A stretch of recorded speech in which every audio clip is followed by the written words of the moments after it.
Muy buenas noches, amados hermanos. Eh, Damos gracias a Dios por este nuevo día. Gracias porque siempre pues pone el Señor en nuestros corazones el continuar predicando la palabra del Señor. Así que vamos a orar. Padre Santo, en el nombre de Jesús, Señor, te damos gracias por este día. Gracias por tu infinita bondad y tu misericordia. Gracias porque hoy miércoles, Señor, permites que nuevamente podamos estar reunidos ah, sobre y compartiendo sobre algo que nos agrada en nosotros y es tu palabra, Señor. Por eso siempre oramos, porque nuestro corazón siempre está inclinado, Señor, a la búsqueda de tu palabra, a conocerte cada día más a través de ella, Señor. Por eso, Padre, en el nombre de Jesús, te pedimos que todo lo que hables, ¿no? Lo que expongamos en esta noche, sea controlado por tu Santo Espíritu para gloria tuya. En el nombre de Jesús. Amén. Bien, le damos la más cordial bienvenida a aquellos que nos sintonizan todos los miércoles a esta hora. Ah, y también los invitamos a que estemos presentes este domingo 30 en nuestros cultos presenciales, que nuevamente los estamos reiniciando a las 9 y a las 11 de la mañana. Bien, hoy en esta noche vamos a hablar sobre una porción de las escrituras que estén hechos en el capítulo 20, del 26 al 27, y le hemos denominado todo el consejo de Dios. Uno de los grandes valores de la Biblia es que nos ofrece una serie de modelos verídicos de la vida cristiana. Lo bueno es que ah, pues, registra nombres, hombres que cometieron muchos errores, pero también destacaron muchas virtudes. Por ejemplo, en Abraham tenemos un hombre de fe. En José tenemos un hombre en donde se resalta pues su integridad espiritual. Ese es un modelo de integridad espiritual.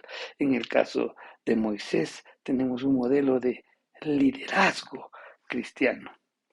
En el caso del profeta Jeremías, tenemos un modelo de fidelidad espiritual. Todo eso en el Antiguo Testamento y hay muchos más, por ejemplo, pero estoy destacando solamente algunos. En el Nuevo Testamento tenemos dos grandes modelos también, que hay muchos también, como les vuelvo a decir, pero queremos destacar dos. Uno es Cristo, pues es el modelo de un evangelista, bueno, el que da a conocer la palabra, pues, pero de una manera asombrosa, espectacular y que llega y transforma a las personas. Y por otro lado tenemos al apóstol Pablo, y en donde lo podemos ver como un modelo pues de plantador de iglesias, porque él donde iba pues habría una iglesia. En Hechos, en el capítulo 19, leemos del ministerio de Pablo en la ciudad de Éfeso, que él pasó 3 años en esa ciudad, estableciendo pues una iglesia fuerte, una iglesia pujante. Y en Hechos 20:17, Pablo convoca a los ancianos de la iglesia de Éfeso para despedirse de ellos y darles pues las últimas, como que dice, les quiere dar unas últimas palabras de consuelo.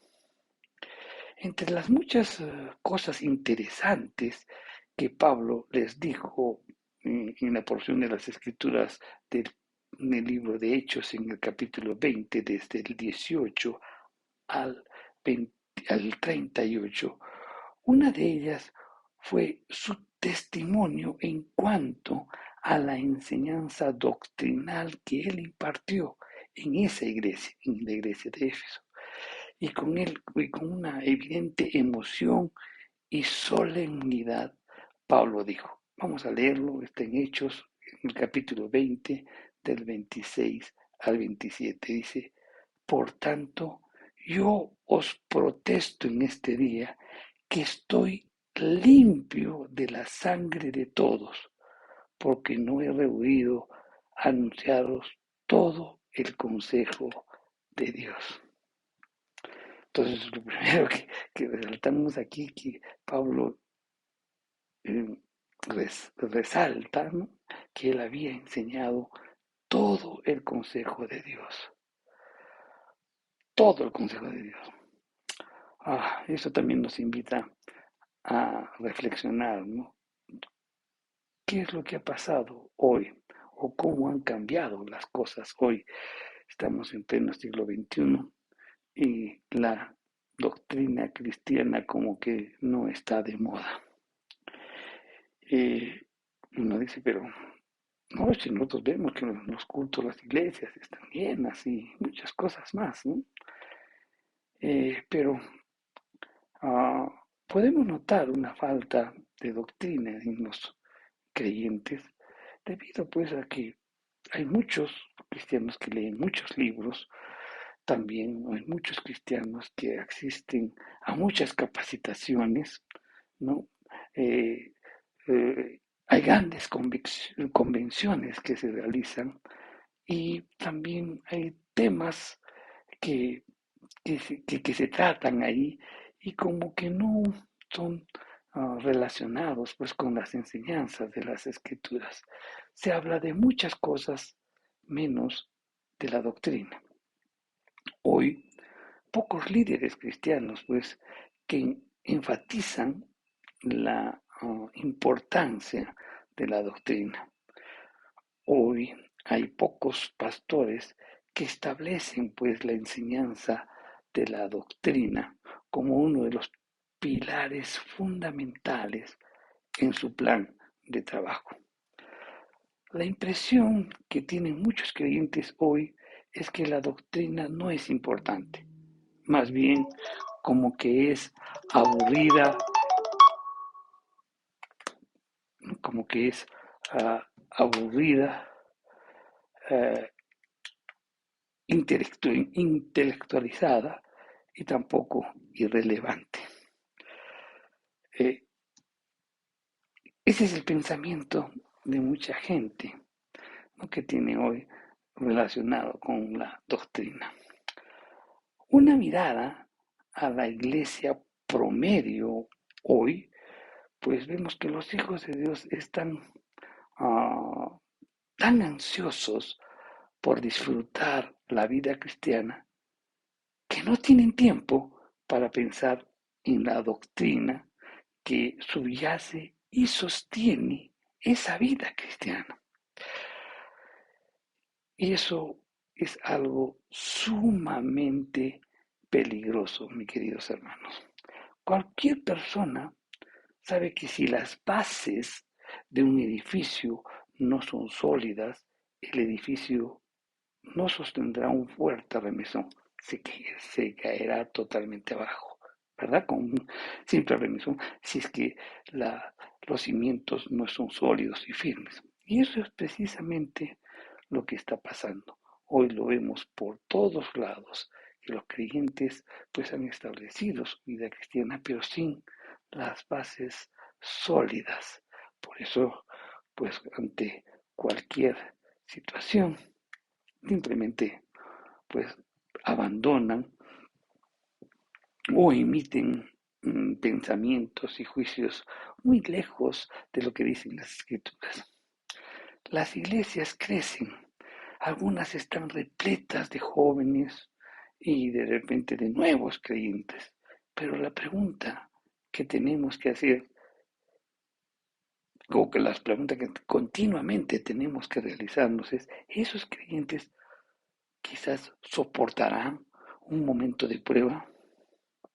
Si algo trágico les llegara a ocurrir, ¿tendrán la solidez espiritual para soportarla? La respuesta a estas preguntas podría ser un categórico no. ¿Por qué? Porque en muchos casos la vida de los creyentes no está bien fundamentada sobre un entendimiento claro y contundente de la doctrina cristiana. Si no lo entienden, si no entienden bien lo que es la vida cristiana, ¿cómo sobrevivirán pues en un tiempo de prueba?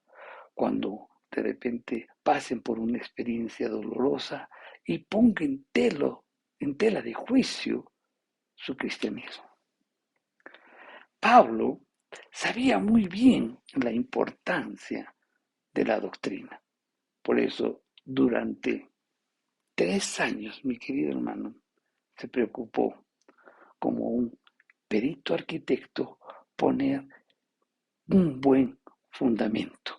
Solo lo podemos leer en 1 Corintios 3:10. Por ello, aún en la más férrea persecución por parte de las autoridades romanas, no lograron pues extinguir la fe de los creyentes de Éfeso.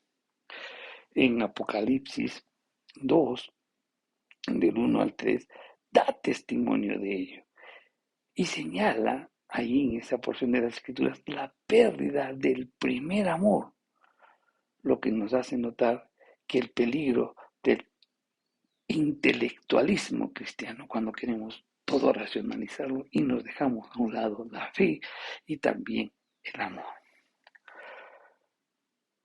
Cuando se acabó la persecución romana, la iglesia de Éfeso seguía de pie y llegó a ser uno de los centros más importantes de la iglesia primitiva.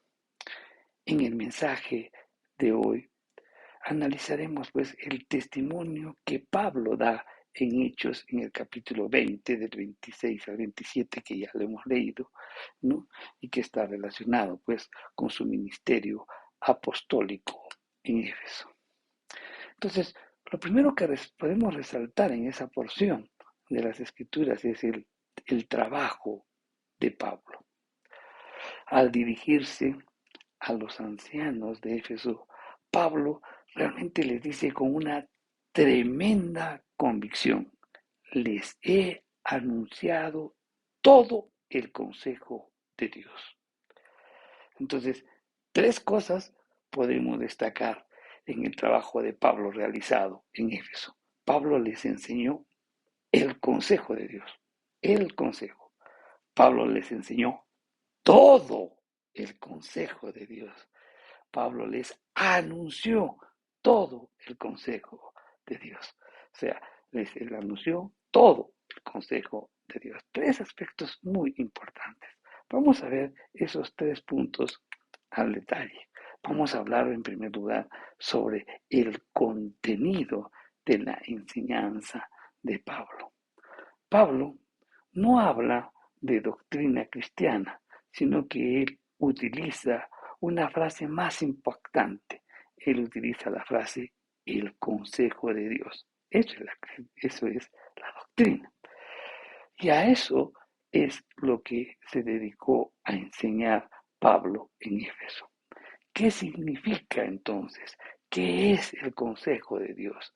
La palabra en griego es boule y eso significa voluntad o propósito. En Lucas 7:30 dicen las escrituras: los fariseos y los intérpretes de la ley desecharon los designios de Dios respecto de sí mismos, no siendo bautizados por Juan. Ellos rechazaron el propósito de Dios para sus vidas, los fariseos, ¿no? ¿Y cuál es el propósito de Dios para sus vidas? Que se arrepientan de sus pecados y que fueran bautizados por Juan. Entonces, al hablar del consejo de Dios, Pablo se refería a todo el plan de salvación, el propósito eterno que Dios tiene para los seres humanos. Dios anhela y quiere que todos sean salvos. Y para eso elaboró todo un plan de salvación. Ese plan de salvación tiene elementos prácticos, o sea, cosas que hay que hacer. Y también hay elementos cognitivos, o sea, hay cosas que debemos saber y debemos creer. En eso consiste, pues, el plan de salvación. Hay elementos prácticos O sea, hay cosas que tenemos que hacer y también hay elementos cognitivos, o sea, hay cosas que debemos saber y debemos o debemos creer, en otras palabras. Cuando Pablo habla del consejo de Dios, está pensando pues en la totalidad del Evangelio y la doctrina cristiana pues que realmente pone el fundamento pues para el Evangelio. O sea, la doctrina cristiana subyace pues es la que subyace el Evangelio. Para Pablo, enseñar esto era de vida, de vital importancia. Las cartas de Pablo, si las revisamos cuidadosamente, él muestra cómo lo hacía, el balance que mantenía entre la doctrina y la práctica, ¿no? Lo importante es notar que Pablo casi siempre empieza sus cartas con una base doctrinal y solo pasa a aspectos prácticos de la vida cristiana una vez que él ha puesto las bases doctrinales de esa vida. Vamos a poner unos ejemplos para que me puedan entender mejor. Si nosotros revisamos el libro de Gálatas, por ejemplo, desde el capítulo 1 hasta el capítulo 4 vemos el aspecto doctrinal. Y desde el capítulo 5 hasta el capítulo 6 vemos la aplicación, la práctica, ¿no? En donde ahí pues podemos ver lo que Pablo dice, miren, yo les estoy enseñando esto, pero tienen que aplicarlo de esta manera, fluyendo en amor, comunicándose los unos a los otros, etcétera, etcétera. O sea, un aspecto doctrinal y un aspecto práctico. Lo mismo también sucede en el libro de Éfeso. En el libro de Éfeso, en el capítulo 1 hasta el capítulo 3, hablas netamente sobre la doctrina.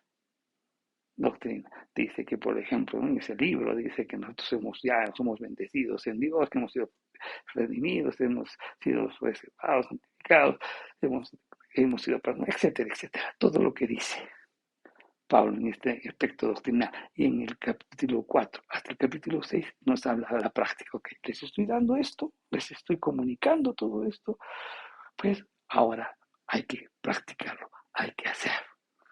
Eso nos dice en el libro de Éfeso. Lo mismo sucede en el libro de Colosenses, en el capítulo 1 hasta el capítulo 3 nos habla sobre doctrina. Y en el capítulo 4 al capítulo, el capítulo 4, los versos 5 y 6 nos habla sobre la cuestión práctica. Práctica, o sea, nos habla de la enseñanza doctrinal y después para aplicarlo. Lo mismo sucede en el plan de en el libro de Romanos, que es una exposición perfecta del plan de salvación. Los primeros 11 capítulos, pues nos habla del aspecto doctrinal, ¿no? Cuyo tema principal es que el justo vivirá por la fe. Y lo expone pues, de una manera magistral. Y después, desde el capítulo 12 al 16 dice, miren, ok, les estoy enseñando todo el plan de salvación y ahora pues hay que ponerlo por práctica. Y en la práctica fluye pues el amor de Dios, o sea, ¿cómo vemos el amor? Cuando tú entiendes la doctrina, pues entiendes cuán lo grande, lo misericordioso, lo amoroso que Dios ha sido con nosotros. El ponerlo en práctica te lleva pues a ejercitar el amor. O sea, todos aspectos importantes. ¿Qué pasa si solamente te llenas de doctrina y no fluyes en la práctica, en el amor? De nada te sirve, mi querido hermano. Son dos aspectos que Pablo siempre los consideraba, el aspecto doctrinal y la vida práctica. La iglesia cristiana urgentemente pues necesita retomar este énfasis sobre la prioridad de la enseñanza doctrinal. Entonces, estamos hablando sobre la enseñanza de Pablo. Ahora bien, vamos a hablar de otro aspecto sobre la suma de la enseñanza de Pablo.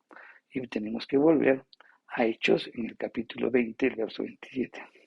Es interesante notar que Pablo no se conformó con solo enseñar a los creyentes algunas de las doctrinas cristianas, sino que les enseñó todo, todo el consejo de Dios. Lamentablemente, Pablo no precisa el contenido de todo el contenido de toda enseñanza relacionada con el consejo de Dios. Pero si nosotros hacemos un estudio sobre las prédicas que él hizo en Hechos, juntamente con el análisis de las cartas que él nos ha dejado, que están en el Nuevo Testamento, indica pues que la expresión todo el consejo de Dios estaría incluidas pues ahí la doctrina de Dios, la doctrina del hombre, la doctrina de Cristo, la doctrina del pecado, la doctrina de la salvación, la doctrina de la vida cristiana, la, y la doctrina de la iglesia, la doctrina de los ángeles, la doctrina de los demonios, la doctrina de la segunda vuelta, etcétera, etcétera. Todo estaría ahí. Pablo enseñó todo eso en los 3 años que estuvo en Éfeso. Él enseñó todo el consejo de Dios.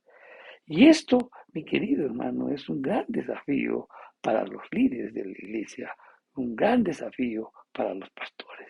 O sea, debemos seguir el modelo de Pablo, porque realmente ese es el verdadero ministerio apostólico. Hablemos entonces ahora la manera en que Pablo enseñó. ¿Cómo enseñó Pablo todo esto? Uno se puede preguntar. Nos imaginamos, pues, que tuvo métodos sistemáticos para enseñar a los creyentes. Yo calculo que eso no lo haría al azar. Lo haría, pues, en una enseñanza pública, cuando los creyentes estaban reunidos, pero también lo hacía en unas enseñanzas en privado, cuando de repente visitaba a los hermanos en sus casas. Día tras día, en forma pues incansable, Pablo se dedicó no solo a predicar el Evangelio, sino también a enseñar a los nuevos creyentes las bases de la doctrina cristiana que tenían que saber para poder cimentar su fe. Pablo utiliza el verbo anunciaros, ¿no? Todo el consejo de Dios. El verbo en el griego es anagelo, que significa anunciar o proclamar. Indica una comunicación verbal y autoritativa. Pablo no enseñó el método del diálogo, invitando pues a compartir uno de repente sus experiencias o sus conceptos. Y ese modo tiene lugar en la vida de la iglesia, ¿no? Cuando se trata de enseñar, mi querido hermano, todo el consejo de Dios, Pablo tuvo que adoptar el método del consejero, ¿no? Lamentablemente, pues, cuando hoy se anuncia el Evangelio, pues a veces invitan a muchos a compartir sus experiencias, sus conceptos, y piensan que están realizando una labor evangelística, ¿sí? Y muchas veces, pues, las experiencias de cada creyente no se ajusta muchas veces, pues, a lo que dicen las escrituras, o al menos como ellos lo interpretan, ¿no? Yo me acuerdo mucho cuando de repente una hermana, por ejemplo, cuando estuvimos en un ayuno, estuvimos compartiendo de testimonios, y una hermana comienza a decir que no tuvo un problema con su hijito, estuvo muy mal y que tenía que llevarlo al hospital, lo lleva al hospital y dio el nombre, pero él dio el nombre de su hermanito menor porque su papá todavía tiene un compromiso, un segundo compromiso y el nombre y su hijo tenía la misma edad, pues que el hijo de su hija, ¿no? Entonces lo hizo pasar por ello y lo atendieron y dice, lo atendió el Señor y gloria a Dios, pues. Y no era un testimonio muy bueno, no era nadita bíblico. Entonces, y esos errores se cometen, ¿no? Entonces, cuando tratan de, por ejemplo, de evangelizar, no se trata pues de de que puedan compartir testimonios y experiencias, porque muchos de los casos pues van en contra de las escrituras, por el modo como ellos lo interpretan. Cuando se trata de enseñar todo el consejo de Dios, vuelvo a decir, Pablo adoptó el método de un mensajero. Él tuvo que anunciarles todo el plan y el propósito de Dios en cuanto al plan de salvación. ¿Qué significa, pues, eso en la práctica?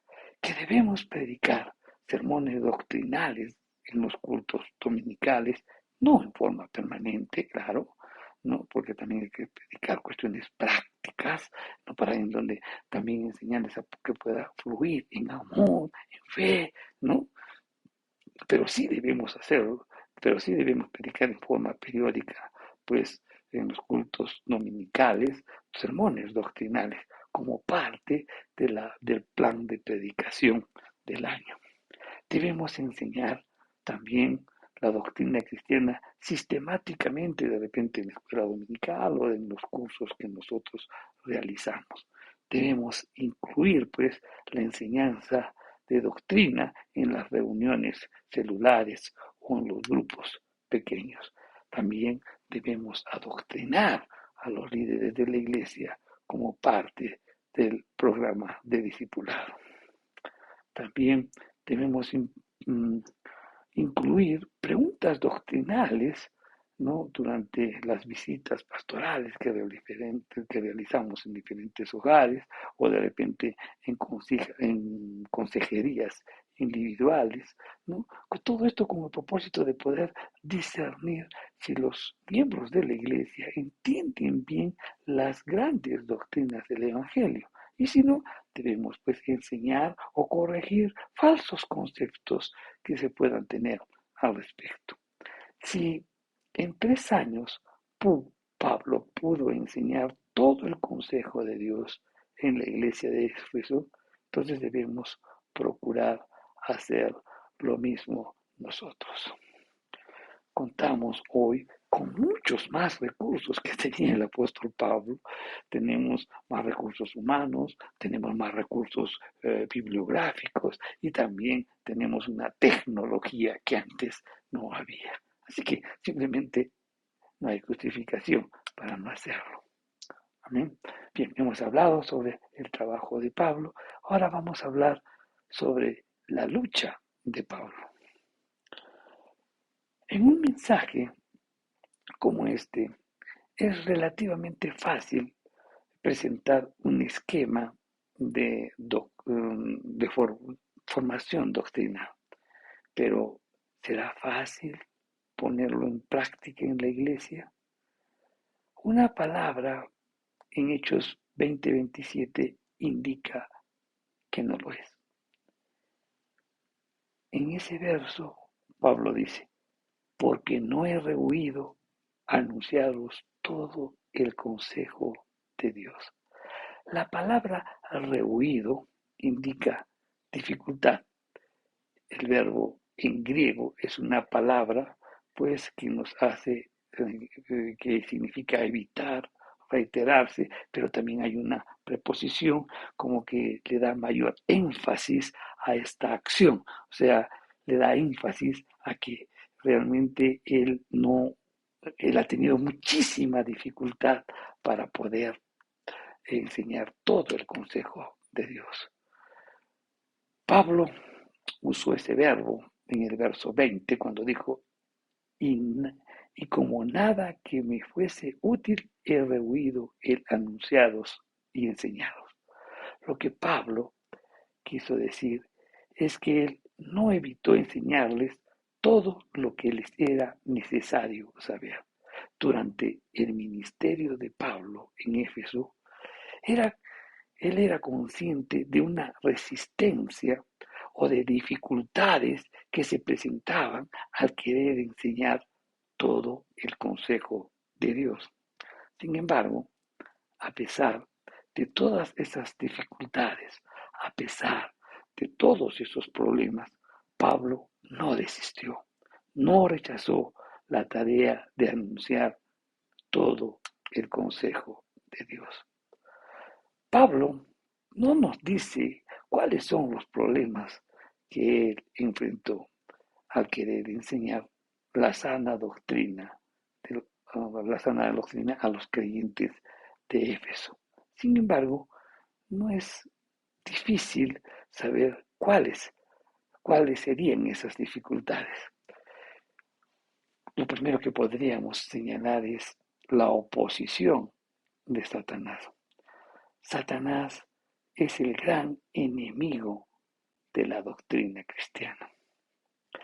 Él no quiere que todo el creyente entienda todo el consejo de Dios.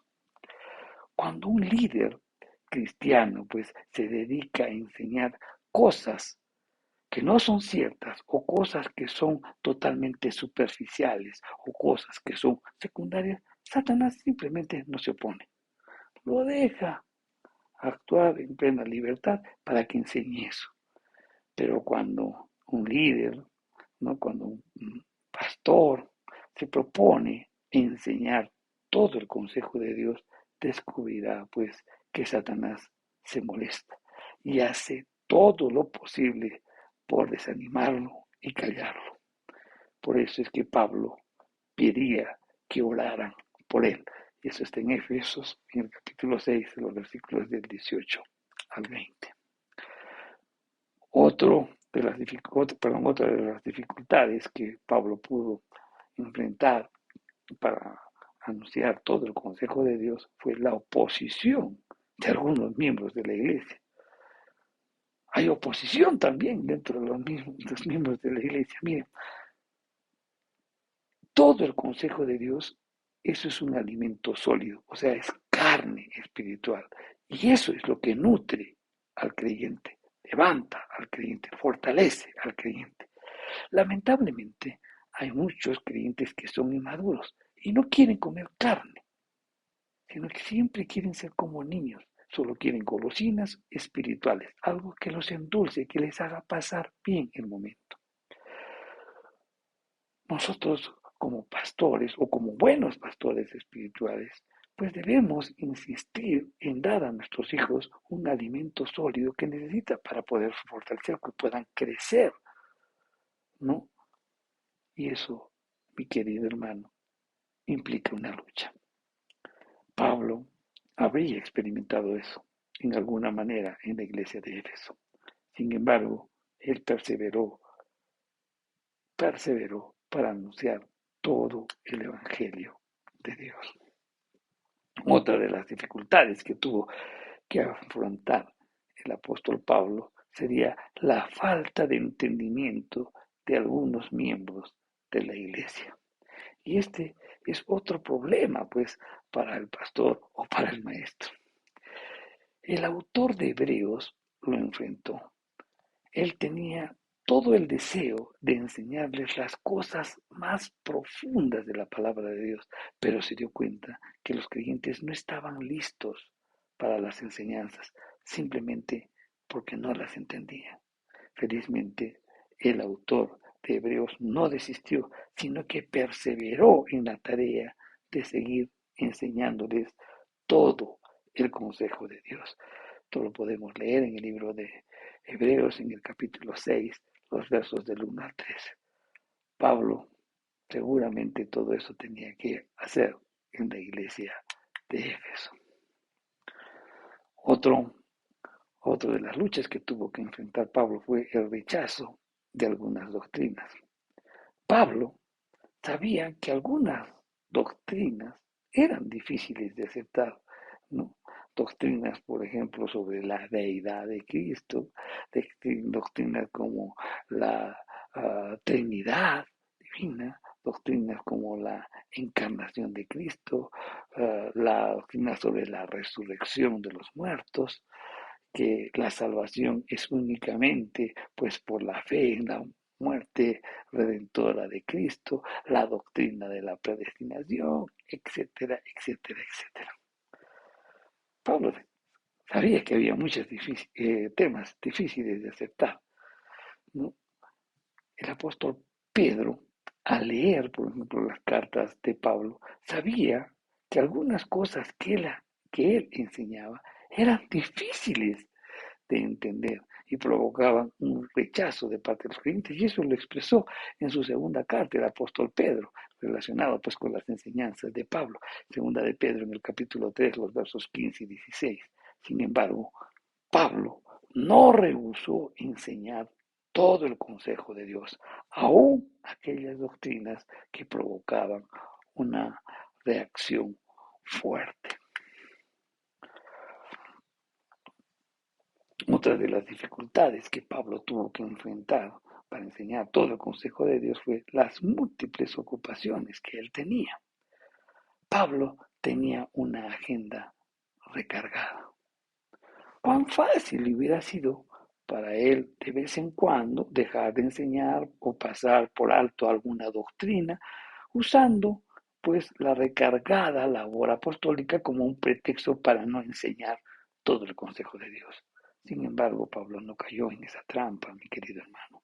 Más bien siguió el ejemplo de otros apóstoles, o siguiendo el ejemplo de otros apóstoles, Pablo seguramente dejó a un lado todas las tareas secundarias para dedicarse a la tarea principal, que era la de instruir doctrinalmente a la iglesia. Y eso es un gran desafío para nosotros. Si nos proponemos enseñar todo el consejo de Dios, debemos estar dispuestos pues a enfrentar toda una serie de dificultades y resistencias, tanto humana como satánica. Una labor que pues o una resistencia que va a tratar de impedir que realicemos nuestra labor de enseñar todo el consejo de Dios.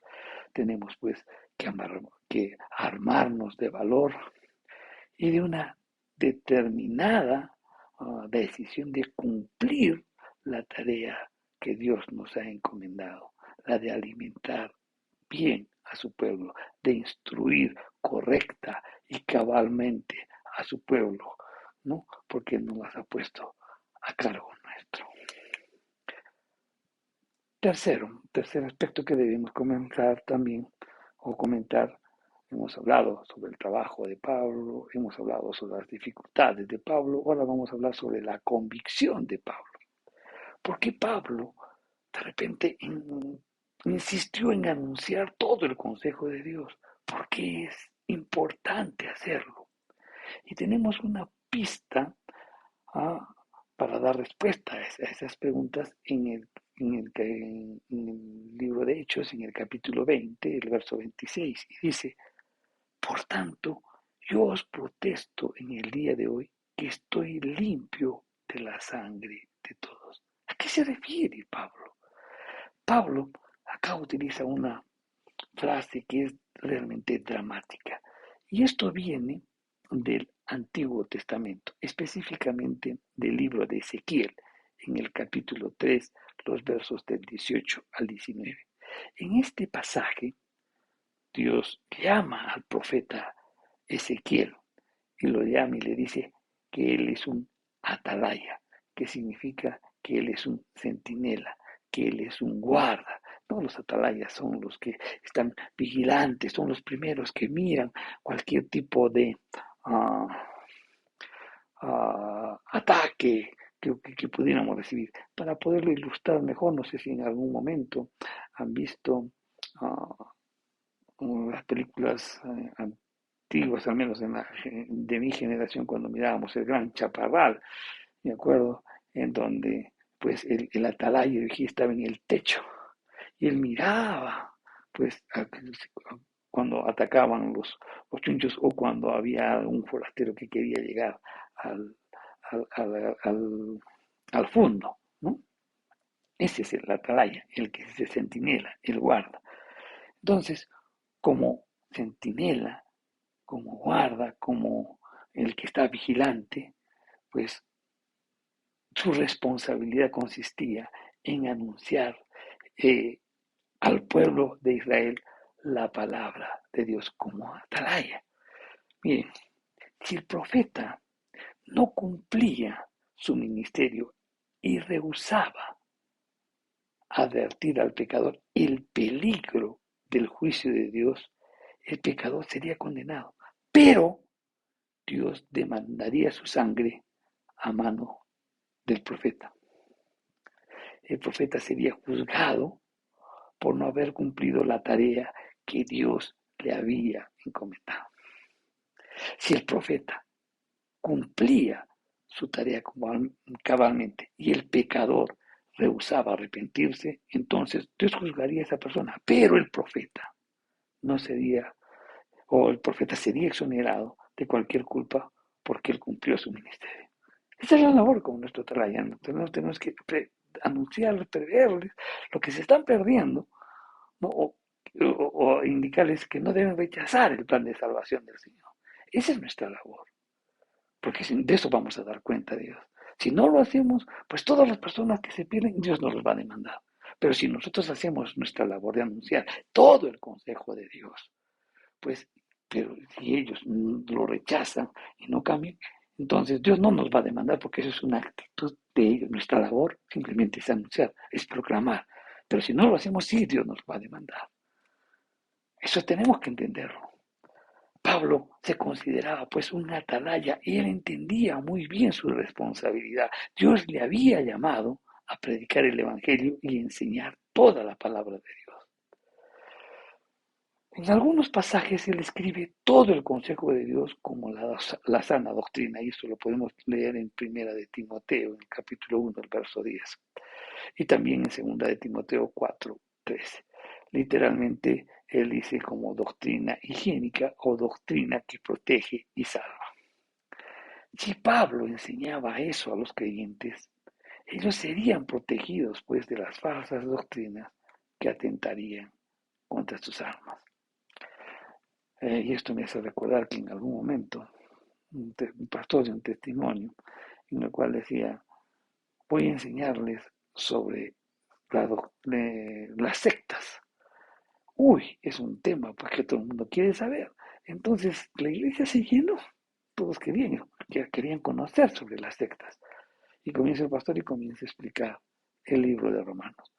Vino la primera clase, la segunda clase, la tercera clase. Entonces uno se levantó y le dijo, pastor, pero si el curso es sectas. Y él dijo, sí, efectivamente, son sectas. Pero si tú sabes la doctrina, claramente lo que es la doctrina de la salvación, tú te vas a poder defender de las sectas.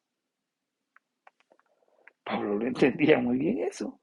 Por eso se dedicaba a enseñar todo el consejo de Dios. Porque si tú enseñas todo el consejo de Dios, los creyentes estarán protegidos sobre las falsas doctrinas que van a afectar o que van a atentar contra sus almas. Pero si por alguna razón Pablo, por ejemplo, no les enseñaba todo el consejo de Dios y Satanás usaba todo eso para atacar a un miembro de la iglesia, desviándole de la sana doctrina y llevándolo a la perdición, entonces Pablo sería culpable de la destrucción espiritual de esta persona.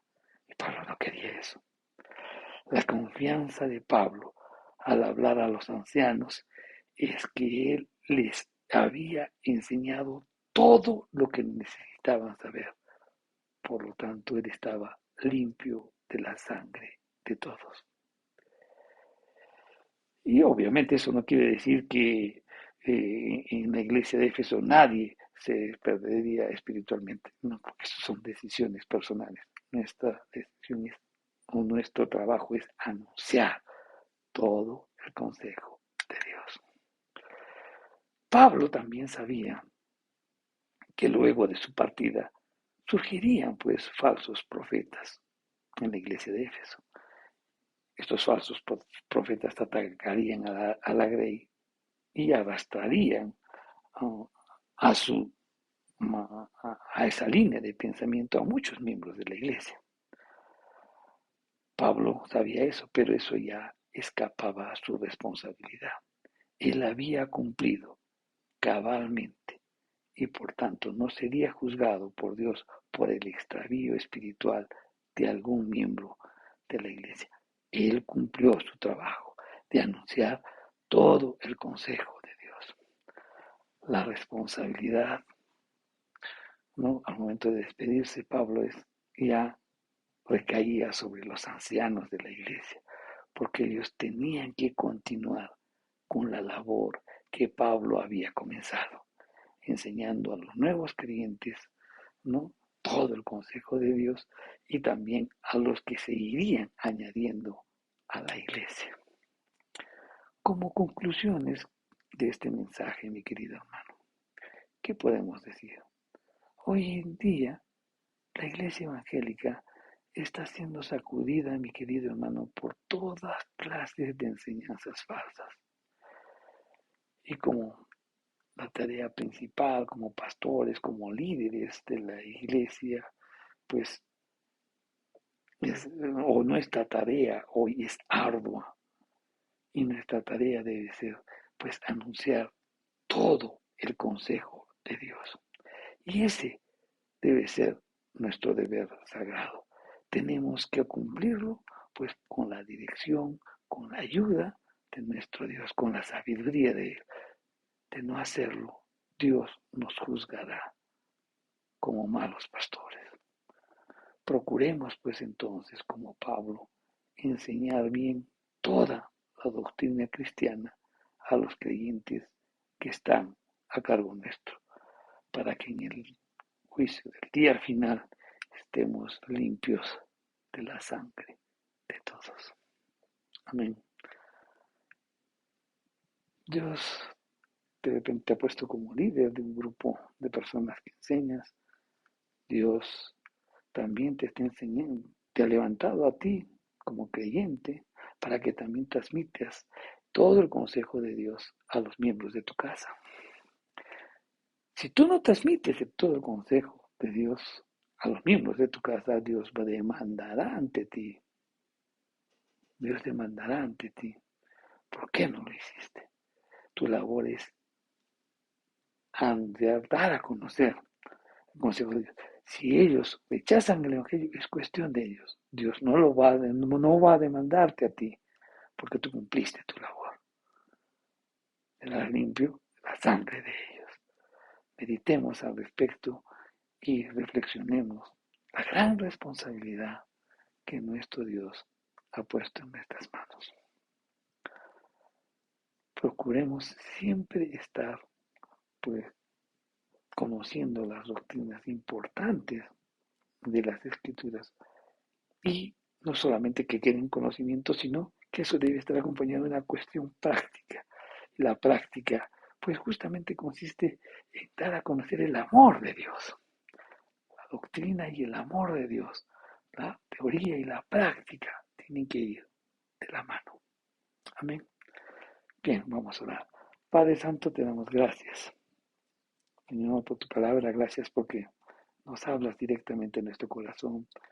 Te pedimos perdón, Señor, porque muchas veces también no, no le hemos dado la importancia de profundizar en los temas doctrinales de la iglesia, y por tanto, pues, nuestra vida de fe como que no está bien edificada, puesto que los cimientos no son sólidos.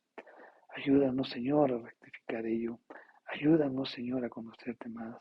Ayúdanos, Señor, también a poder fluir, a poner en práctica todo lo que aprendemos, para que puedan evidenciar todos el amor tuyo, la gracia tuya, la misericordia tuya, ¿no?, para que podamos experimentar todos la gloria tuya, Padre Santo. En el nombre de Jesús te lo pedimos. Te damos gracias, Señor. Perdónanos, perdona nuestra rebeldía, perdona nuestra falta de entendimiento. Pedimos que siga tu Santo Espíritu, siga trabajando en nosotros, hablándonos. Ayúdanos, Señor, a tener ese discernimiento para poder oír, a poder oír tu palabra, que podamos también ver las cosas que necesitamos enseñar, aquellas cosas en las que nuestro conocimiento no es profundo y tenemos de repente interpretaciones inadecuadas, para que podamos corregirlo conforme a tu palabra, Señor. En el nombre de Jesús te lo pedimos, te damos gracias y oramos por la iglesia, porque en todo momento, Señor, podamos mantenernos en la sana doctrina y que podamos fluir en una vida práctica, pues evidenciando el amor, la misericordia, la bondad y la gracia tuya, Señor. En el nombre de Jesús te lo pedimos. Amén. Bien, mi querido hermano, damos gracias a Dios por este tiempo, por esta palabra, y te recuerdo que el día domingo reiniciamos nuestros cultos presenciales. Nada puede reemplazar a un culto presencial, mi querido hermano. Te invito pues este domingo a las 9, que es el primer servicio, y a las 11. Que Dios los bendiga, mi querido hermano. Que sigan teniendo una bendecida semana. Amén.